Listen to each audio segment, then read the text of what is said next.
Hello, Bob. Can you hear me? I can hear you, Joe. Can you hear me? Yes, I can. So let's begin. And thank you for joining me, Bob. Let me introduce the context of this presentation. Scienceandvents.org has been in development for about 20 years with various contributing entities. This presentation today begins to unveil some of the most interesting projects that we've had underway and the ones that are most relevant for advanced research into new physics of propulsion and clean energy. There are 3 or 4 different branches of science and events that also deal with new economic policy programs and proposals, and with STEM education and the transformation of our climate crisis plan of action. Those will be discussed in other presentations. Today is focused on one particular line of research, and that is breakthrough propulsion through the attenuation of the nucleons within atoms in various ways and forms and means. So this is an overview of science and advance, and I'm grateful that Mr. Robert Richards, is joining me for this conversation. He's a former co-founder of Sprint Communications and has been a part of strategy operations for this enterprise for about 20 years, and is a very wise counselor and accomplished businessman in every right. So Bob, if you're ready, let's begin with the presentation, okay? Take it away, Joe. Okay. So the purpose of science and events fundamentally is to advance science and technology enterprises that really have the potential to transform society. Okay, missions that matter, as we say. There are all sorts of opportunities that come before us all from time to time. Having founded the world's largest internet consulting company back in the late 90s and before that, helping to pioneer rapid application development tools, and starting to work with our government as a client on those types of things. The past 30 years have been exceptional for me personally, having a front row seat to some of the greatest breakthroughs that have yielded the internet economy around us, and the prospect of more amazing things yet to come. And that's what science and events is all about. So let's focus today on advanced physics and what we've been up to in our laboratories over the past 20 years. Science and Events mission, when it comes to its motion physics operating unit, is to provide the scientific and technological R&D that yields breakthrough propulsion engines, new types of energy generators that have the effect also of not only slowing the carbon footprints impact upon our biosphere, but actually potentially reversing it by creating new types of sinks for that. Science and Events has other operating units, including ManyOneWorld.com, working on a new economic development platform, and initiatives in STEM education across the United States, and advancements in artificial intelligence, appropriate for an era where machines can fly, including possibly your car in the not too many years future, certainly for all forms of transportation that we know now. Let's begin the focus, if you will, on this part of science and advance mission. We have been working on various versions of an engine, which is one of 3 different designs that share some common physics principles that I'd like to describe briefly. My original training was as a physicist in the 1980s at the University of Utah, and then in advanced information technology, and they're both part of my life and the lives of those colleagues with whom I work today. Fundamentally, what we have discovered after about $20 million worth of R&D in the 1999 to 2001 period of time through 3 physics institutes that I founded and funded was the hypothesis of a method by which elementary particles in all atoms can be influenced to accelerate as a group in any desired direction without propellant, without shooting matter out of the backside of the craft, whether it be an automobile or plane or spacecraft or perhaps even a toy.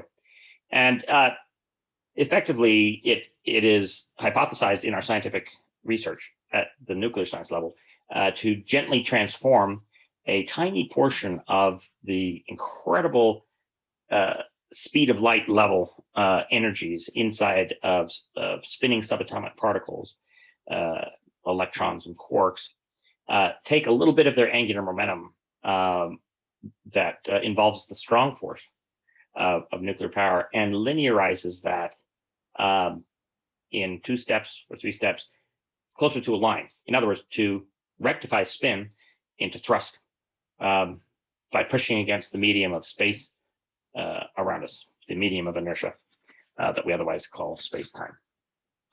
If successful, and our 9 experiments to date over the past 10 years indicate that it is, it represents the world's first inertial propeller, if you will, something that can propel and accelerate a craft in any medium, on land, sea, in air, and space, with very rapid propulsion and continuous propulsion too, which is particularly relevant in matters of our space programs. Now, continuing on, the research we've done involves, look at the screen here on the left, some very deep physics about multipolar electrodynamics. And on the right-hand side here, you see actual renderings of one of our 2012-13 test devices that show LED trails of path of motion, if you will, that predicted what we actually saw in the final analysis of empirical testing. But something needs to be stated really kind of more bluntly up front. What we're doing is creating technology that propels craft not with a temporary bump in acceleration, and then just floating in velocity and then braking, but rather something that an engine design that can continuously accelerate.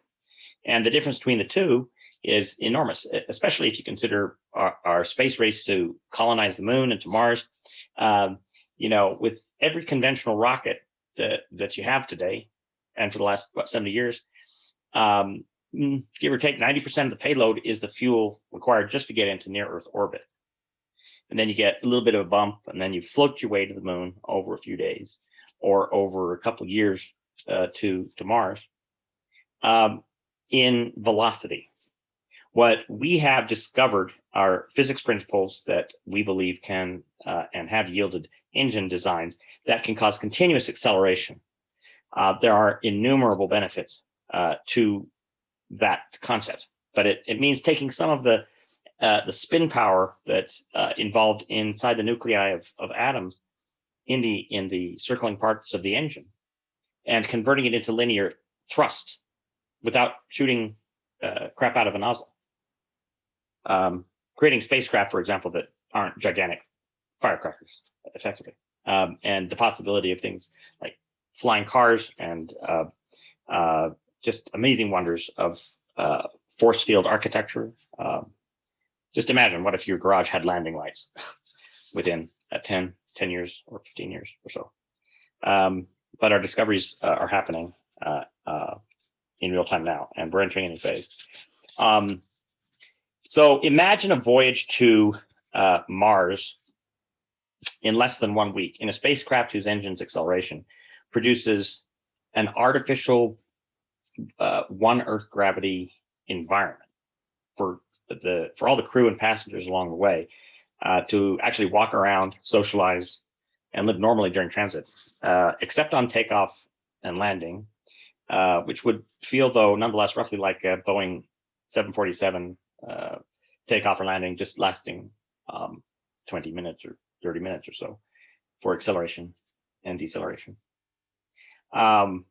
Imagine replacing carbon engines over the next 20 years in existing automobile footprints, and cutting down by possibly 100 to 1 the carbon used to produce electricity in grids powering homes, and even the grids that power your clean electric cars.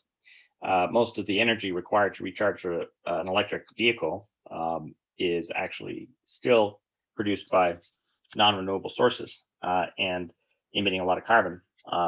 And the carbon and methane crisis for our environment are hopefully by now well acknowledged by just about everybody credible.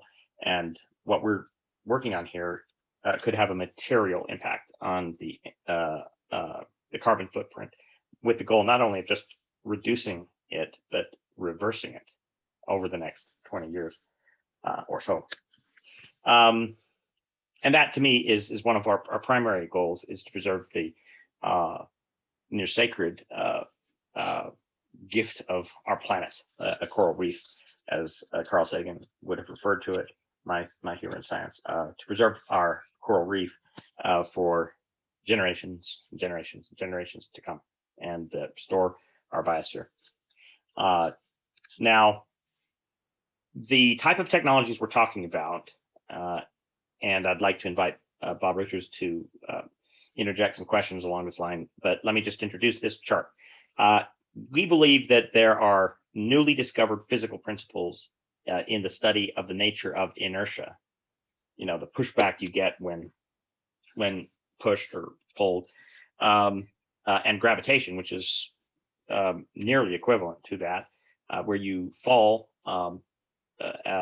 as it pulled to the center of the earth. But you can actually, if we're right, think of gravity more like a push than a pull down from the medium of space above. But our advanced physics R&D has generated our view that there are whole new categories of motion causing energy and generating technologies. Energy taps straight from the space-time medium through effects technically called the Casimir effect and spin wave technologies, but those are details for due diligence. But field propulsion systems, room temperature superconductors, new capabilities for optical projection and holography, certainly new types of materials for the construction of our cities, and those materials could now include no materials in some cases, such as force field like walls, and perhaps by 2050 we start construction on the world's first flying city that floats with the winds and the atmosphere. Self-powered homes and vehicles, pollutionless propulsion, inexhaustible batteries, limitless water purification, scaling up our infrastructure of society with footprint reduction, sensory-rich learning and entertainment, approaching like an internet holodeck, if you will. These are the kinds of technologies that we believe can come forth from the physics discoveries that we're talking about at the top of this chart. And it'll take a number of years to progress, but we think that this year, 2021, we're going to start to see some public unveiling, certainly from us, and we believe from other institutions and agencies as well, of very advanced work that's been underway for many years. And it's a pleasure to share some of this vision with you today. The new types of technologies that can come from this, we've touched upon, but this chart really I would like you to also absorb from a social point of view. The transformation of our society, of how we look at each other and interact, is going to change fundamentally. One of the biggest issues, for example, is issues of sovereignty, national sovereignty. What happens if flying cars were to become a reality? How does that change border regulations? We'll need a new kind of FAA for the commercialization of passenger space travel. What kind of driver's license do you need to fly one of those vehicles? What are the economic implications of virtually free energy production? We have answers to those questions proposed for a number of years that are coming out in several of the books that I and my colleagues have written in preparation for this time. Bob, would you like to step in with any thoughts you have on the sort of the social impact of what we're working on here? I think for the sake of this presentation, I think you've pretty well glossed on it. What I think we should proceed, because I think most people are going to be really interested in, not an in-depth view of the social implications, but more or less kind of the technology and, Fair enough. Fair enough. That's a good advice. So continuing on, let's talk about a specific one of three categories of physics research. This is one of three whole trains of theoretical and experimental work. So this is one of three, but it's an important one, and it happens to deal with gyroscopes and the mysteries that surround them. The great Richard Feynman, to his dying days, asked the question effectively, or posed the point: we really don't know how gyros lean over in gravity and precess around on the kitchen floor. We can say how long they will, how long it'll spin and then fall over. But so we can say how much, but not how or why from a physics point of view. And we believe that we've discerned some fundamental insights into the nature of precession and applied them through 10 years of testing, 9 generations of 0.1, 2, 3, 4, 5 through 9 test devices, quite expensive. Well over $10 million just in that effort to get to where we are now, proposing our first 1.0 test engine through this presentation, as a matter of fact. I will not go into the details of this, but you can stop the video here and read the detail. But this has been very well backed and has a lot of interested parties throughout industry and government all over the world who are participating in sort of looking at what Science Invents is doing, in some cases for quite some time. And you can best follow us by my LinkedIn account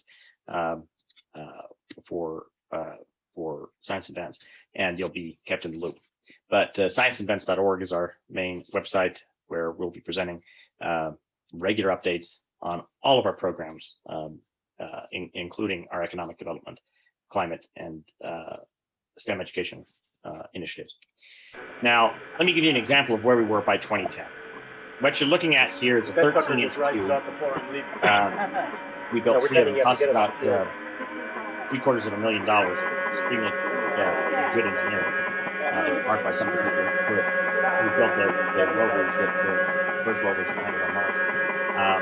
And so the physics and the scientists involved, the engineers involved, in this 13-inch 65-pound engine with 25 pounds or so of gyroscopic material inside, iron, steel, with extremely effective instrumentation. You've got a problem. Load cells, barometers, and Joe? Yes? You've got a major sound problem. That sucker just rises off the floor and leaves. This slide keeps repeating itself and drowns you out. No.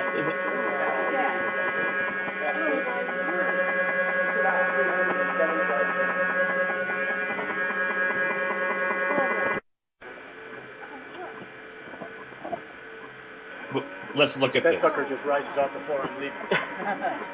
This sucker just rises off the floor once.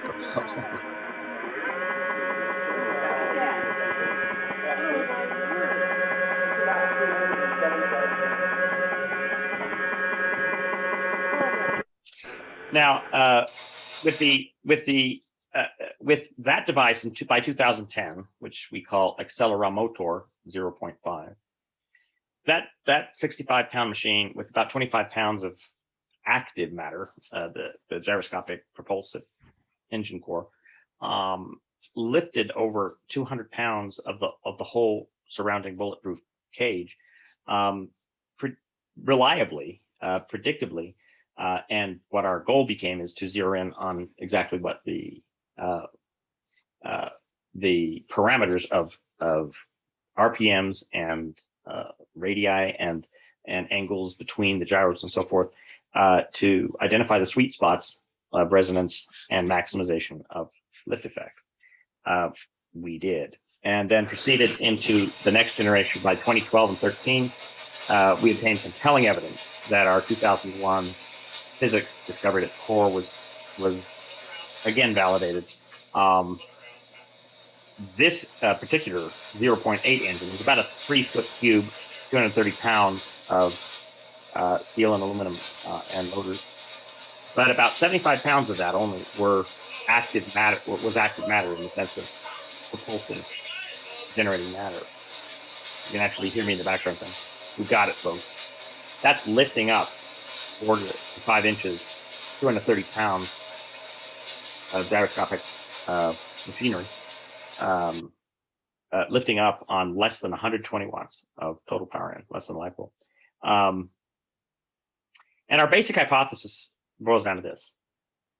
If an accelerometer, which is usually something like 3 gyros in XYZ coordinate planes, can detect inertial acceleration, why can't we invert process, power the spin planes to change of those very gyros, and cause propulsion to occur, inertial propulsion?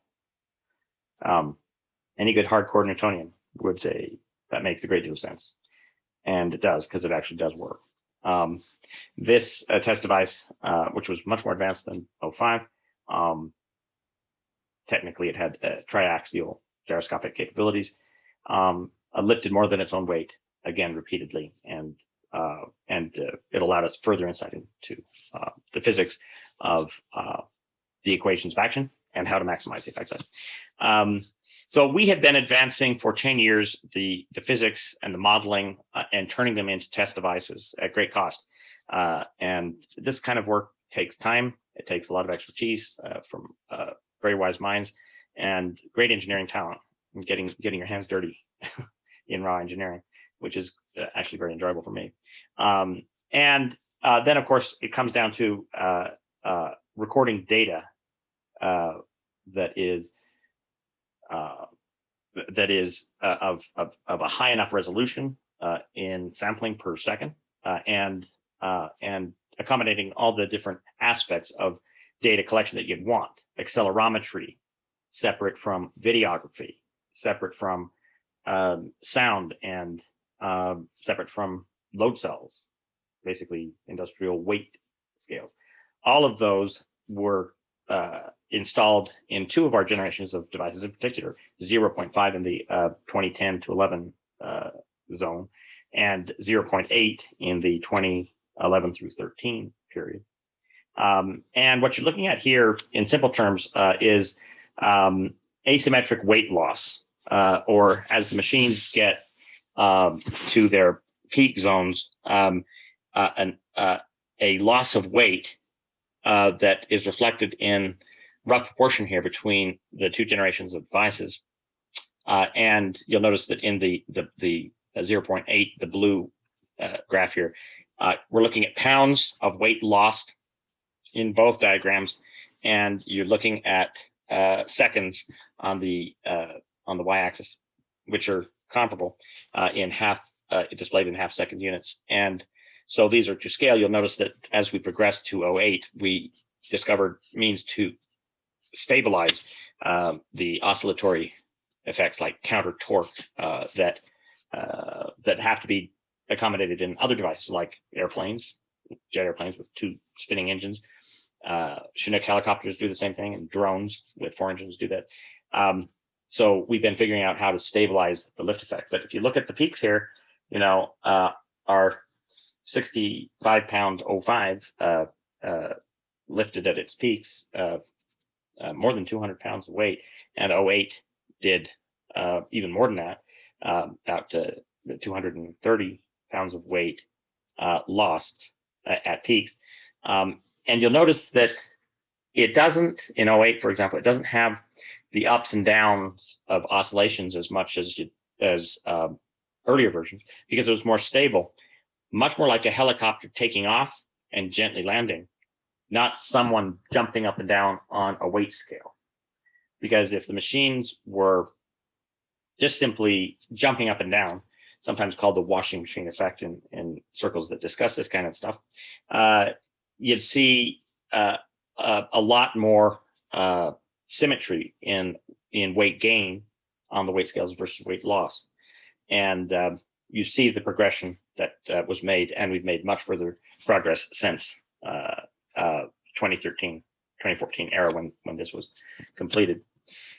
We are now engaged in building. We're about to be engaged in actually constructing. We're finishing the SolidWorks and other design parameters for Accelerometer 1, which would be the first commercially and governmentally licensable inertial propeller as designed in this vein of our research. Remember, there are three wholly different approaches to doing this, but they rely basically on a common underlying physics principle of controlling precession as a means of controlling inertia and influencing how things move in gravity. The rest of this detail is under NDA for those who would like to engage. And our objective is to have stable, reasonably controllable free lift for the engine and its surrounding craft. And with 1.0, we will be able to empirically determine some final answers to physics questions that have never been asked before, and do so with multiple engine designs that are connected and constructed together and allow us to sort of cancel out undesirable vectors of acceleration, or wobble, if you want to call it that, to cancel out undesirable vectors and multiply desirable vectors of acceleration. And so with that, I'd like to conclude this part of the presentation.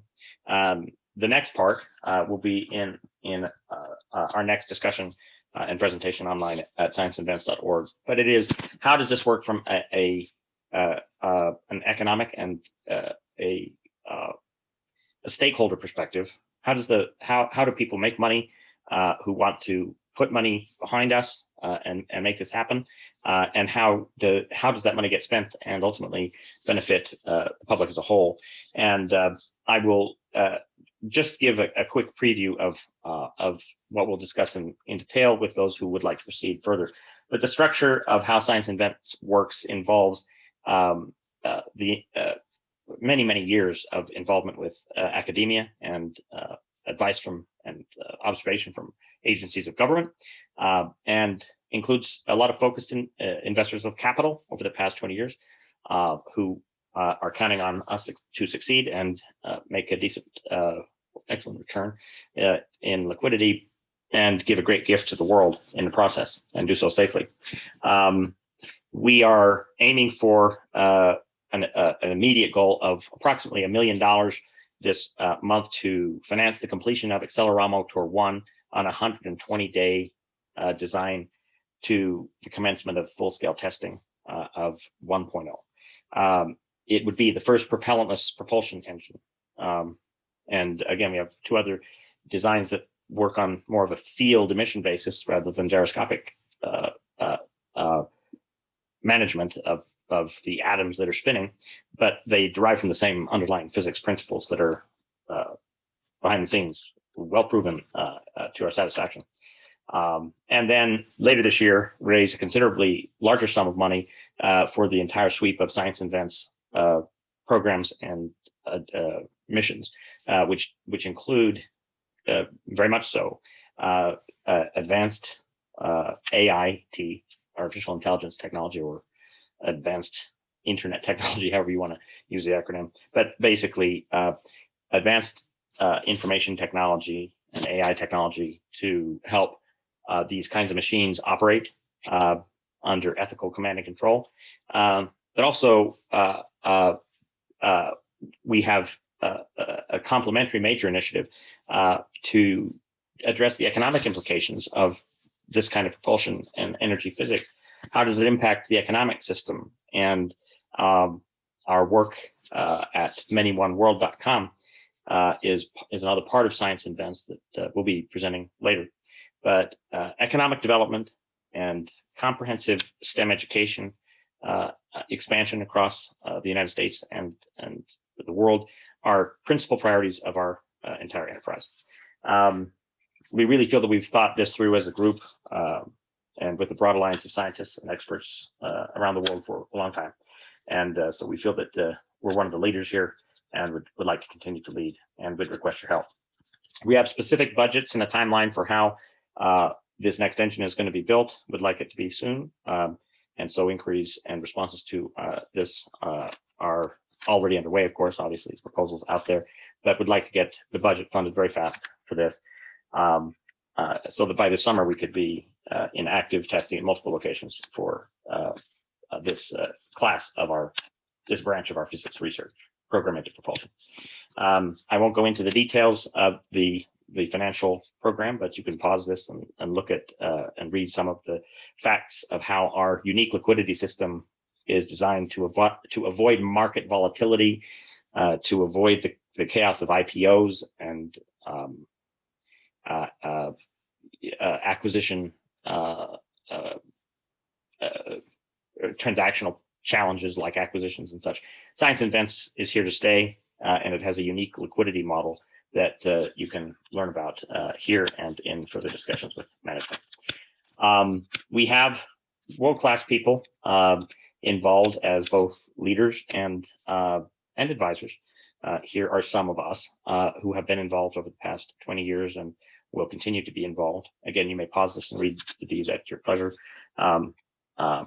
Follow-on discussions with individuals and companies that are interested in deeper discussions will have access to our due diligence materials, password-protected sites, and take it from there to explore how deep the rabbit hole goes. So what we are seeking is a capitalization process. I don't need to go into the details of that on this presentation, but there's a basic structure for it. And we think it's quite novel and befits sharing this technology, both to make a great return for the capitalists and stakeholders and inventors who work with and for us, make a great return, and also a great return for society as a whole.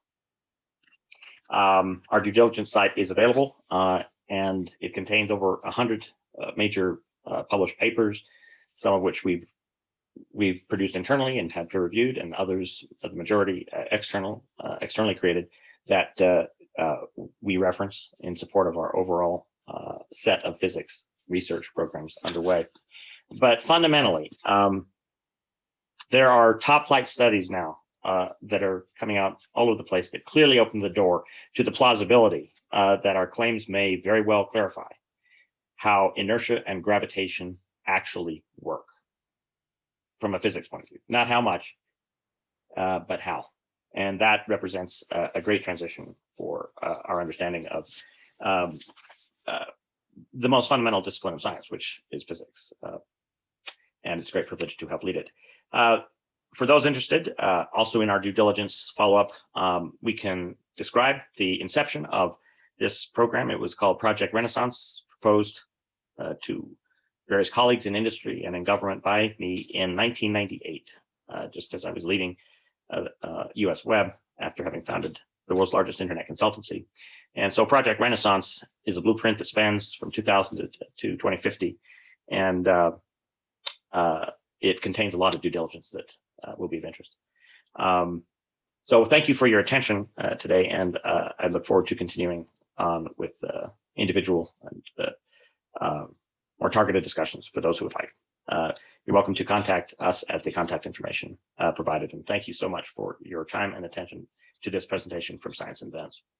Bob Richards, who is still on the line with me, will be conducting a weekly dialogue on dialogues of video, audio, whatever, as convenient, from here on out. And Bob is a magnificent, magnificently talented corporate executive, and has a history of focus in how advancements in technology and science interact with consciousness and the evolution of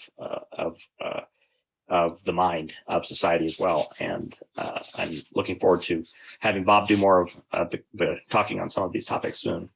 So, Bob, would you like to have any last comment before we end this particular segment? No, I think you've done a good job, and I think that's a good overview. So I think we should end it. Good.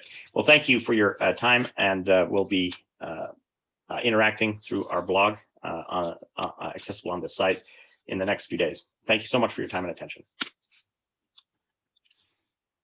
You still there?